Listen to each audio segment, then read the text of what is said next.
Alright, let me ask y'all something. How many of y'all seen this movie? If you haven't, then why'd you even click on the video? Now, how many of y'all seen this movie? No, don't think so. I stumbled across this movie when I was watching Tubi again. I should probably stop watching Tubi. You know, in my defense, it's also on Amazon Prime, so let's just say that I watched it on Amazon Prime, because I did. Immediately, when I saw the cover for this movie, I thought, yup. I saw Goonie, and I'm like, yep, straight up Goonies ripoff. I'll make it clear now, besides the four main characters, nothing on this poster is in the actual movie. There's no bridge, there's no waterfall, there's no jungle, forest, mountain area, no gold, no skulls. I found out they filmed this movie in Texas, and I don't think Texas looks like that. I'm gonna read you all the synopsis for this movie. It goes, to lift a curse on their town, four misfit friends search for a fabled Mayan coin in an adventure that could turn losers into heroes. You could branch out far with that story. I'm gonna warn everyone now, you do not expect the ending to this movie. I've watched this 3 times now, and I still don't understand the ending. When the movie starts, they chose an unbelievably weird choice of font to use for the opening credits. I don't know if it's like a cloud or if it's just smoke. When it shows the opening credits on the football field, it's very laggy. Our main character's name is Alex. He dreams of being on the football team. His dream is to be on the football team so he can break the town curse. It's a rumor that the town is cursed because the football team never wins. I just think maybe the team actually sucks. That's as close to a trophy as you'll ever get. This kid Ruben's a dick. He just bullies Alex off the movie. These 2 kids here are his friends, and what they call themselves are the scavengers. What they do is on their free time, they like to look through newspaper articles and see if anyone is offering rewards for missing stuff that they have. They'll hunt down the missing stuff and then fetch the rewards, which I guess happens on a daily basis. This kid here, his name is Ponyboy, which is just an odd choice for a name because that is the exact same name of the character that C. Thomas Howell played in The Outsiders. When they get out of school, their first scavenger missions is to find a missing dog that they see for a reward in the newspaper. And then they find the dog within minutes, maybe days or weeks till you find the dog. They find it within minutes. That's how good they are at scavenging. Nice car, man. Yeah, man. Whose is it? Can we see the car? Alex's cousins are actually visiting from Mexico. He gets to meet his cousin Camilo for the first time. His parents basically drop him off at his cousin's house. They've never met before for 2 weeks and they just leave. So now Camilo becomes a part of the scavengers gang, I guess you would call them. They bring Camilo to their little hangout spot. And let me tell you, it's quite a hangout spot. One time, we found some dentures. Those are dentures? Camilo gets upset because they give him a bike to use. They don't drive yet, so they just ride around everywhere in town. They give him a girl bike, and he's all upset about it. You could at least take the tassels off the bike. The next day they find an article in the newspaper, but it's in Spanish. And if you see where this scene is going from the Goonies, they have one person that can actually speak the Spanish language. Casecicos mal. It means white goat's hair. White goat hair. Basically it says that a woman is trying to find white goat hair and to return it and she'll reward them with cash. But the white goat hair is going to this lady named Remedios, who's actually rumored to be a bruja. A bruja is a witch in Spanish. And so they have to find the goat hair and she'll reward them with cash, but they're a little skeptical as to why. For some reason, having a very tough time trying to grab a goat, they finally get some of the white goat hair.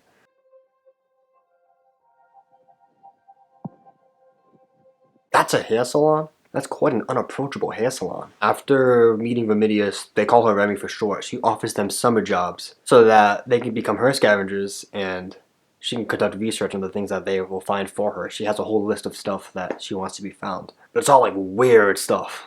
Nothing normal. Before they go scavenging again, Alex goes to try out for the football team because he still wants to be on the team. While he's trying out for the team, we get to see Camilo try and rizz up the girl outside of school. I like the blue shirt. Oh, thank you. I love blue too. That's cool. After leaving the trials, Alex gets an idea where they should just ask Remy to help them break the town curse. Because to them, she still is a witch. That's not even confirmed though, we really don't know who she is.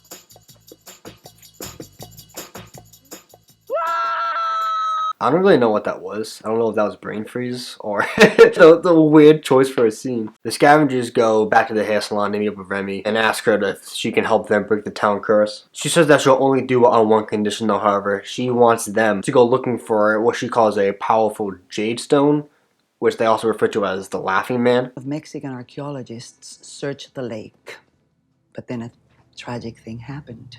Remy's husband used to be an archaeologist, and his best friend was an archaeologist as well. They went searching for this Laughing Man stone, and they died. And it's been Remy's dream to always find this Laughing Man stone. If a professional archaeologist did this for a living, then how come he couldn't find it, but you think these kids will? This is dangerous. If they can find the Laughing Man stone for her, that she'll break the curse from the town. She does actually give them like a scroll, like a map kind of thing, and this other type of like green rock. She said there's gonna be fire. When you see the fire, you gotta throw the stone down, and then the Laughing Man comes up, and you gotta put it into the pouch, or else you will die from laughter. That's why it's called the Laughing Man. But once you put it in the pouch, all of its powers are contained. So I'm trying to think of like how to get to the Delta Lake. This weird man just comes along. I guess he was just hanging out there with the kids, but not really. He was kind of in the background the whole time, like a sex offender. I guess it turns out this guy was a fisherman. He knows his way around the Delta Lake. They asked the sex offender guy if he can bring them to the lake. The scavengers and the sex offender, they go to Delta Lake. The guy ends up laughing hysterically, meaning they're getting close to Laughing Man and he has to run off. This is it, guys. But I don't see any fire. They couldn't film them stepping on rocks. They had a green screen there. Turns out it's not fire that they're gonna see, it's fire ants. Whoa! Okay, that just happened.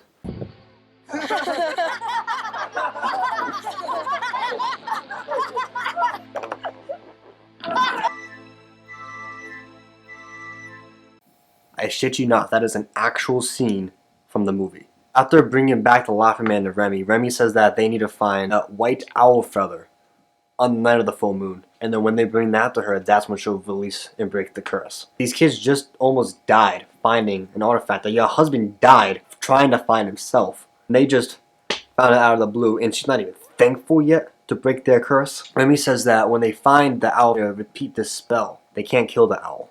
Oh, it's breaking the curse won't work. I haven't seen an owl in like 6-7 years. You know how tough it is to find an owl, especially a white owl, on the night of a full moon? The bully kid Ruben is getting ice cream at the little ice cream place that they hang out at, and he's bullying some other kid, and then Alice steps up and defends the kid. Hey, Mocoso! Put it out! Oh, there he is again.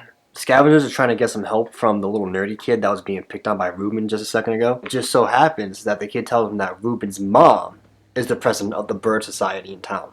My town doesn't have a bird society. Sit down. Whoa, Ruben's mom, am I right?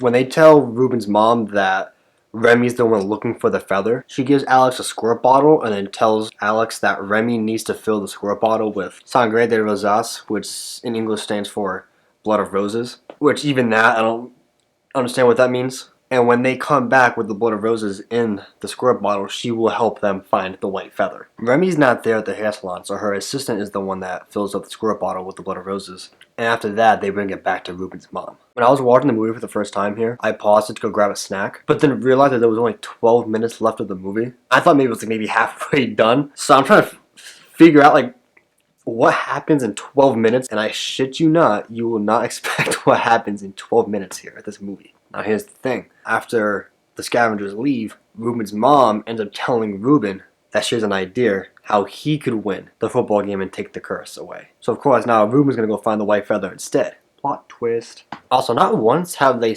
called themselves the Goonie Boys at all. I don't know why they called the movie that. Scavengers are on their way for their final mission to find the feather. They're talking, just bonding a little bit. Split out and look for the owl.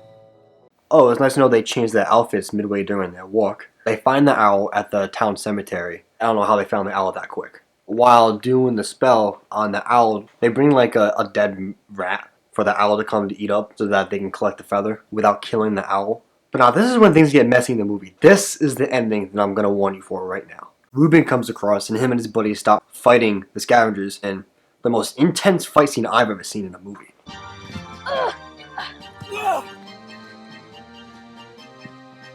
Ruben picks up a bow and arrow to shoot the owl, and Alex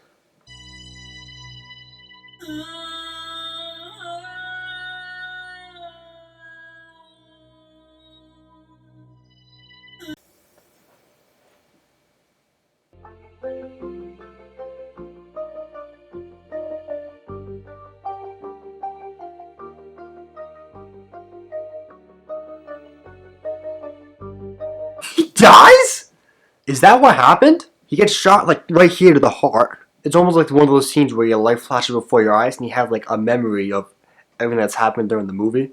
And then we just black out and it shows the football game. Then the movie ends! I still can't tell whether he actually lived and broke the town curse, and then because of him now the football team will always win and he's on the football team, or if he actually died and then now he's in a happier place where he gets to be on the football team and win, because that was his dream. Oh my god, it drove me nuts. I still don't know. I mean, they did not make that clear. They should have. But that was Goonie Boys, everyone.